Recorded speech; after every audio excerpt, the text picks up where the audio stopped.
Pemirsa, kita menuju ke Purwakarta, Jawa Barat untuk menyaksikan peninjauan Kang Deddy Mulyadi di lokasi pembinaan militer para siswa. Kebangsaan, nasionalisme di Indonesia sudah terbiasa. Anda kan tahu saya dari dulu jadi bupati di Purwakarta kan, berbagai hal saya hadapin, berbagai tuduhan, sangkaan, nyinyir, kebencian, kan nggak ada problem. Tetapi kan akhirnya orang merasakan hari ini. Jadi ya kalau jadi pemimpin tuh harus seteguh batu karang. Kalau ada yang menjadi pemikiran dan gagasannya, itu adalah kebaikan bangsa, jangan pernah menyerah. Karena dulu juga ketika bangsa ini dimerdekakan kan banyak orang yang tidak punya keyakinan bahwa bangsa ini bisa merdeka. Mulai banyak yang bermunculan orang tua yang ingin menitipkan gimana? Oh iya, ya itu tandanya bahwa kegiatan ini mendapat respon positif. Artinya bahwa hari ini orang tua ini udah kewalahan menghadapi anak. Kan memang teorinya begini, teorinya kan. Anak yang mengalami kenakalan, kalau itu kriminal maka lewat peradilan anak. Kemudian nanti lewat pembinaan, taruhlah misalnya lembaga tempat penitipan anak lah, kita nggak nyebutnya LP ya, lembaga tempat penitipan anak untuk dilakukan pembinaan. Itu kan yang berproses kriminal berdasarkan peradilan. Tetapi kan banyak yang tidak berproses kriminal, tetapi nakalnya nggak pernah berhenti. Nah, akhirnya mereka harus balik ke orang tuanya. Pertanyaannya adalah ketika orang tuanya sudah tidak punya kesanggupan, nggak sanggup ngadepin anaknya bolos terus, nggak sanggup anaknya main game terus, nggak sanggup anaknya motor-motoran terus, nggak sanggup anaknya minum ciu terus. Kan kayak minum ciu, minum eksimer kan nggak bisa dipidana anak-anaknya. Kan itu. Nah ini kan harus ada orang yang menangani ya. Saya termasuk dan Pak Bupati Purwakarta dan bupati-bupati lain wali kota seluruh Jawa Barat hari ini sudah mempersiapkan sanggup menangani dengan bekerja sama dengan TNI. Nah, bicara persoalan TNI itu kan mendidik anak-anak itu bukan baru. Paskibraka itu dididik oleh TNI. Paskibraka loh.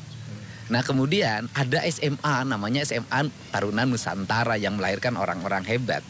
Ternyata di dalamnya kurikulum pendidikannya TNI dan TNI mengajar di dalamnya. Jadi bukan masalah baru, tetapi yang tidak boleh kan diajarin teknik perang.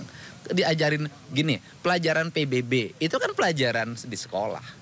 Dan yang bagus PBB-nya ya TNI dong. Kemudian pendidikan jam 8 tidur, itu kan pendidikan yang ideal. Bangun jam 4, bangun jam 5, terus mandi, bereskan ruang kamar mandinya, bereskan ruang tidurnya, terus sholat subuh, terus salapan, terus olahraga. Apa sih problemnya? Kan gitu. Nah kemudian jam makan, cara makannya. Mereka belum dididik tuh di rumahnya bagaimana cara makan. Bagaimana meletakkan piring, bagaimana meletakkan garpu, bagaimana meletakkan sendok, bagaimana makan tidak sambil ngobrol, makan tidak bersuara, bagaimana suara sendok, piring dan garpunya tidak berbenturan treng, treng, treng. Nah, itu kan tentara ngajarin cara makan sehingga nanti mereka ketika jadi orang besar, menjadi pengusaha, jadi siapapun, ketika makan nggak ditengokin orang gara-gara gitu loh. Nah ini pendidikan. Nah pendidikan ini nggak dapat, saya dapat pendidikan ini lama gitu loh. Saya lama dapat pendidikan ini, ngerti etika seperti ini karena bapak saya pensiunan tentara, disiplin hidup saya memang polanya pola disiplin tentara gitu loh. Kang Deddy ini selama 3 hari melihatnya seperti apa pembekalan di sini dan selain melihat makanan nantinya seperti apa akan melihat apa lagi nih? Iya melihat perkembangan mereka lah, bagaimana keadaan hari ini. Dulu mereka sulit tidur loh. Nah hari ini mereka sudah bisa tidur jam 8 enggak? Dulu mereka sulit bangun. Hari ini sudah bisa bangun jam 5 enggak atau jam 4? Dulu mereka sulit untuk fokus. Hari ini sudah mulai fokus nggak? Nanti saya cek. Sekarang tinggal dilihat dari sini. Mereka kan ini terbuka kan, ini lihat anak-anaknya.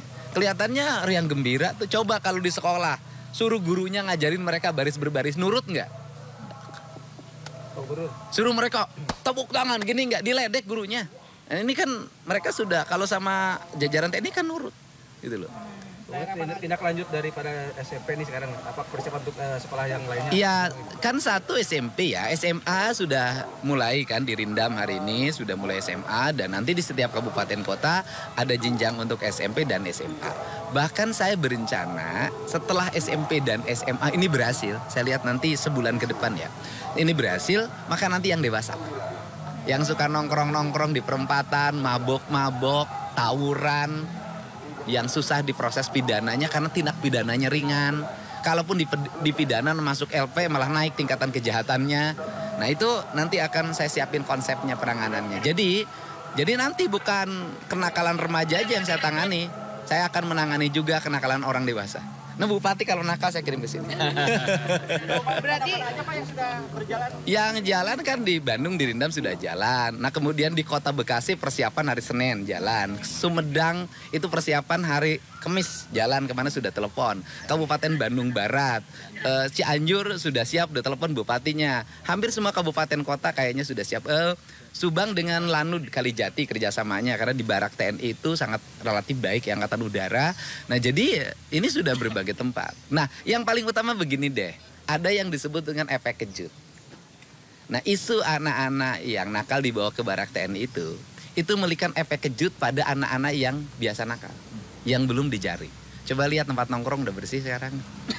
Anak-anak yang biasa bolos sekolah sudah nggak ada. Di Indonesia ini, satu orang Indonesia itu belum sampai kesadaran takut. Nah sekarang tuh sudah ada rasa takut, akhirnya yang bolos nggak jadi. Saya dapat WA ya, yang bukan orang Jawa Barat, orang Jawa Timur. Dia cerita begini, bahwa anaknya itu biasanya susah banget bangun, susah banget berangkat sekolah. Ketika diliatin TikTok ini, marah sekarang rajin katanya. Ya mudah-mudahan lah ada efek yang memiliki kesadaran bagi semua bahwa hidup disiplin, terarah dan punya visi yang baik itu adalah penting.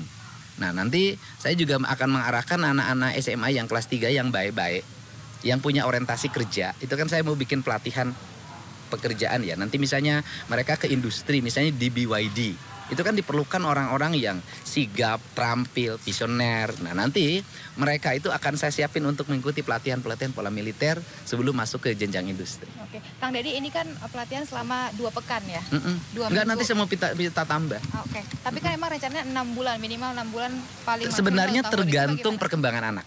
Oke. Kalau anaknya mengalami pertumbuhan dan perkembangan baik, 1 bulan bisa pulang. Oke. 2 bulan bisa pulang. Tergantung pertumbuhannya, kan kuliah tergantung juga kemampuannya. Gitu. Tapi yang saya khawatirkan cuma satu, mereka nggak mau pulang. Betah, makannya enak, katanya hidupnya teratur, kan gitu. Ada Loh. review seperti itu dari peserta didik Kang Lihat Deddy? aja kemungkinan begitu terjadi. Kayak gini deh, kita ini ngalamin. Kita pernah kemah waktu muda. Waktu pertama masuk tenda, nangis. Karena nggak ditinggalin sama bapak ibu yang nganter. Saya kan ngalamin waktu SD, SMP.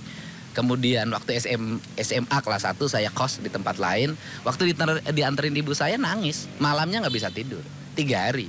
Tapi setelah sebulan nggak mau pulang karena betah di tempat kos. Ya biasalah hidup begitu. Ya. Siap, Oke, Kang. terima kasih. Makasih, Kang. Kang.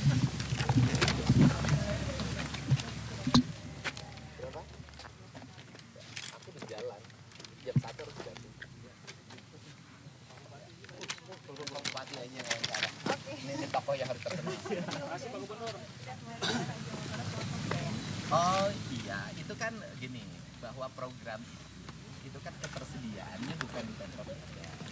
Tapi ketersediaan program itu kan merupakan program di... Pemirsa, salah satu pelajar yang bermasalah yang dikirim ke Barak Militer Resimen Armet 1 Purwakarta untuk dibina justru kabur.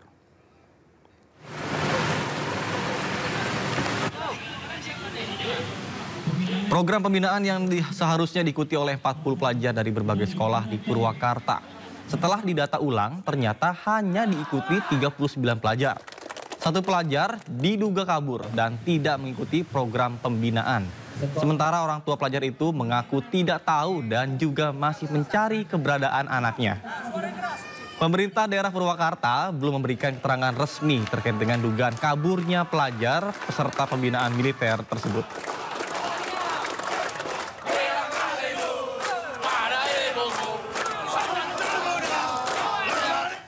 Sementara 2 dari 39 pelajar peserta pembinaan ala militer di Resimen Armet 1 Purwakarta tetap mengikuti ujian sekolah. Selain didampingi oleh guru sekolah, anggota TNI juga ikut memantau jalannya ujian.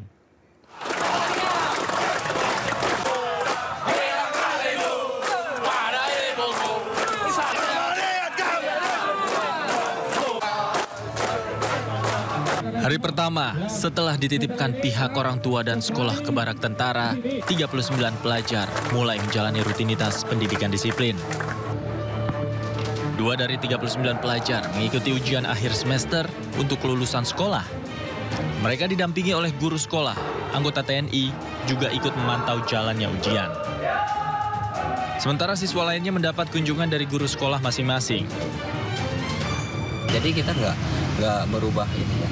Jadi hanya penambahan aja, penguatan pendidikan karakter. Jadi seperti biasa mereka sekolah. Kerja gurunya nyamperin sini. Jadi yang kelas 2 sesuai ini, yang kelas 3 sesuai dengan aktivitasnya masing-masing. Jadi materi pelajaran yang diberikan di sekolah dikasih materi pelajaran di sini. Tentunya oleh guru sekolah yang terdekat. Bupati Purwakarta juga mengatakan, selama menjalani pendidikan, para siswa akan mendapat 60% giat kedisiplinan dan 40 materi lainnya, termasuk wawasan kebangsaan. Dari Purwakarta, Jawa Barat, Irwan Setiawan, iNews melaporkan.